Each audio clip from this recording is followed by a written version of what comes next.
Extreme weather alert. Stay indoors with the windows closed and the curtains drawn. Drink plenty of water. Avoid the sunlight. Check in on vulnerable relatives and above all else, try to keep cool. A red alert went out over the weekend advising us of what to do since my country really isn't used to these kinds of heat waves. I know many Americans and Australians will scoff at that, saying it's not even that bad, but you have to understand my country isn't really equipped to handle that kind of weather, but we're just talking about typical heat strokes. To be honest, I don't think any country can handle what we're facing right now.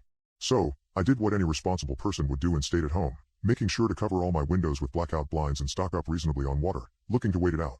I figured I'd spend a few days sweating indoors with the bladeless fan on, play some video games and try to focus on other things. But, as the day was creeping on, I realized very quickly something was very, very wrong. I'm not one for watching regular TV, but I do keep track of the news through my phone like most people. I got a push notification around 3 p.m. on the first day of the heat wave that stirred me from a heat-induced nap. I'd been leaning back in my leather recliner, clammy skin clinging to the leather like sticky paper and every part of me feeling hotter than it had done earlier. Breaking, all-time heat record broken, fires breaking out across the capital, water rationing now in place. Do not go outside. I clicked the notification and cast to my TV as I checked the local temperature. I almost choked on my water when I saw the number. 52 degrees Celsius or 125 degrees Fahrenheit being currently recorded. The air felt thicker just seeing that, and the video loaded with some commotion going on in the background, people jumping around and holding their hands up like weirdos. Nasty sunburns across their skin and one of them dropped to the floor likely from heat stroke before being hastily pulled off screen. In the center shot stood a young woman with no protection from the harsh rays as she held a thermometer with shaking hands, smoke practically rising from something around her. When she spoke, her voice was coarse as if the throat had been packed with sand. And as you can see, everyone at home, we've just reached a new record temperature here in the UK. Experts predict thousands could die in this unprecedented heat wave. Isn't it wonderful? Back to you. I did a double take in my recliner, leaning forward as my back burned and rewinding the broadcast. I took a better look at her as the makeup ran down her face, hair matted to her forehead and the business casual outfit clinging to her in what must have been a terribly constricting manner. But then I saw her expression and something in it unsettled me even more than her words. She was elated, eyes twitching and almost bubbling in the scorching heat as those uncanny words repeated again. Isn't it wonderful?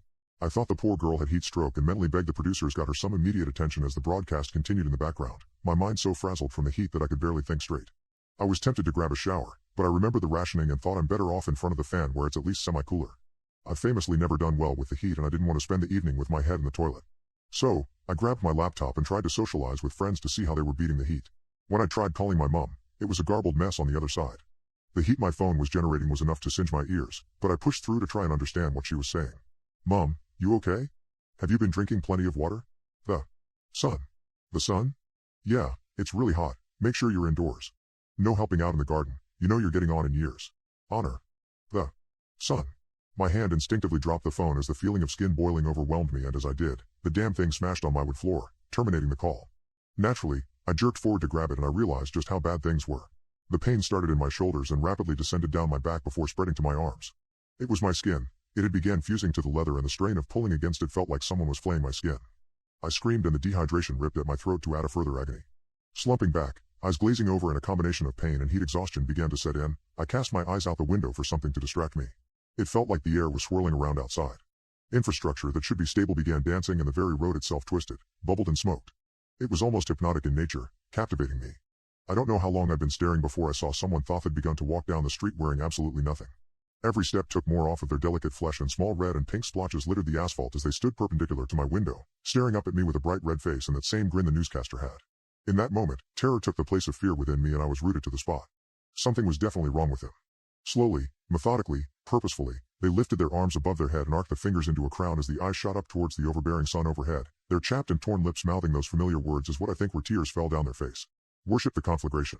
The man grinned and I watched his lips fleck and fall off, his cheeks blistering and popping, but his dedication never once wavering as he pulled his head down to look at me once more, jerking his head back as if to invite me out. His eyes. His poor eyes had been blinded, melted by the beauty of what he saw above him. Two thick milky fluids cascaded down his cheeks and matted in his mustache. I retched, but I had to look. I needed to see what drove him to this. My eyes began traveling up past his steadily burning, melting frame and towards that beautiful burning god in the sky enriching us with its loving heat. I began to glimpse its form in the sky and I honestly felt every inch of pain, exhaustion and trepidation fade away. It didn't even look like the sun, not the one we grew up with at least. It's hard to describe, but it was a form full of comfort. The color of the sky is a beautiful palette of maroon, garnet, and crimson. So much red, I'd never been happier to be in its presence. I don't know how long I sat there looking, but my head span after a while and ultimately, I succumbed to exhaustion and woke up a half hour ago with a clearer head and a frenzied thirst and a panic. I reached for the water on my side table, but drinking from it brought me no comfort. I may as well have been slurping gravel. I spat it out and somehow managed to reach my phone without causing myself any more pain. News notifications. State of emergency declared 3h ago. London ablaze with cleansing fire 2h ago. Missed calls. Mom, 28. Andy, 17. Unknown, 9. Sweat dripped down my forehead and the panic increased. While I was able to read what was on the screen, it wouldn't respond to commands to make calls. The damn thing was still too hot to hold for more than a minute. I tried in vain to click the voicemail function before putting it by my table to let it load.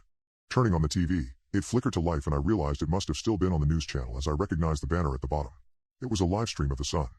The garbled voices through my television seemed to be reveling in the madness, overjoyed we were all burning and that it was going to be even hotter tomorrow. It made my head spin. I decided to turn back to the window for comfort. My sole refuge in this sweltering environment. The man in the street is gone, a small pool of something left in his spot, but nothing more. Looking around, every house was practically dancing in its spot, moving to a rhythmic beat only they could hear. In a couple of partially covered windows, I could see my neighbors prostrating themselves before the sun, screaming in its direction amid faces mixed with agony and joy. The TV abruptly shutting off with a loud pop snapped me from my stupor and I began to hear the voicemails crackle through my burning phone. All of them telling me to come outside and bask in the flames. I couldn't resist. It felt as if an imaginary force was bringing me to the window. I looked out, the curtain fully drawn back and I stared up at the broad strokes of red and yellow across the sky. I saw it. It saw me. Our son has a face. A beautiful face that is permanently stuck between total joy and that of apoplectic rage.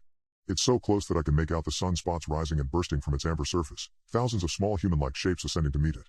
My mother's voice rings out over the voicemail function. No longer saying to come outside or honor the sun.